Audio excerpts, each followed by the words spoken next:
కౌన్ బనేగా కరోర్పతి పోటీకి వెళ్ళాను. నా ఎదురుగా అమితాబ్ బచ్చన్ కూర్చున్నాడు, ఆయన ఎదురుగా నేను కూర్చున్నాను. ముందు ప్రశ్న వేశాడు, ABCD అన్నాడు. కళ్ళు మూసుకుని ఏ అన్నాను, రైట్ అన్నాడు.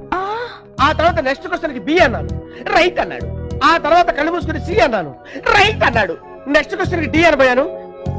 అంతలోకే బ్రేక్ అన్నాడు. అమ్మయ్య అనుకుని టెన్షన్ తట్టుకోవడం కోసం బయటికి వెళ్ళి సుష్టుగా తిని మళ్ళీ లోపలికి వచ్చా. మళ్ళీ ఈసారి ABCD అన్నాడు. ఈసారి ఏ నుంచి స్టార్ట్ అవ్వకుండా డి నుంచి స్టార్ట్ అయ్యా. నెక్స్ట్ డి అన్నా, రైట్ అన్నాడు. తర్వాత సి అన్నా, రైట్ అన్నాడు. ఆ తర్వాత సరళ 50 లక్షల రూపాయల చెక్కు చేతిలో పెట్టి నెక్స్ట్ 50 లక్షలకి రెడీ అవ్వమని 3 లైఫ్ లైన్స్ వాడుకోమన్నాడు. నాకు 3 లైఫ్ లైన్స్ లేవండి, ఉన్నది ఒకే ఒక లైఫ్ లైన్, అది సరళ అని మీకు నేను ఫోన్ చేశా. అప్పుడు ఫోన్ ఎత్తలేదు, ఇంట్లో ఎవరు లేడా? ఫోన్ డెడ్ అయింది. ఎక్స్పెక్ట్ చేశాను సరళ, అప్పుడు ఫోన్ డెడ్